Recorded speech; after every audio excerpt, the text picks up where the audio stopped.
আজকে আমরা এসেছি কারিমস রেস্টুরেন্টে। অনেকদিন ধরেই আসার ইচ্ছা ছিল, তাই আজকে আমি একাই চলে এলাম কারিমসে। তো চলো দেখা যাক এখানকার খাবার দাবার কেমন। আমরা এদিক সেদিক মেনু কার্ড ঘুরিয়ে বুঝলাম এখানকার খাবারের দাম কিন্তু পুরো এয়ারপোর্ট স্টাইলের। না মানে তোমরা যদি এখানে আসো খুব শক্ত করে কিন্তু বেলটা বেঁধে এসো, কারণ যে কোনো মুহূর্তেই দাম দেখে তোমাদের প্যান্ট খুলে যেতে পারে। যাই হোক, আমরা অর্ডার করেছিলাম এক প্লেট মটন বিরিয়ানি, যার দাম নিয়েছিল 195 টাকা। আর তার সাথে নিয়েছিলাম চিকেন তন্দুর ব্যাটার মশলা, এটারও দাম নিয়েছিল 495 টাকা।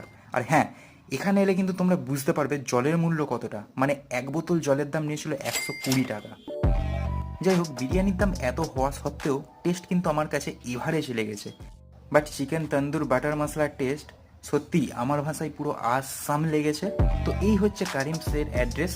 তোমাদের যদি এই ভিডিওটা ভালো লেগে থাকে তাহলে অবশ্যই লাইক করে সাবস্ক্রাইব করে দিও। চলো আজকের মতন বাবা।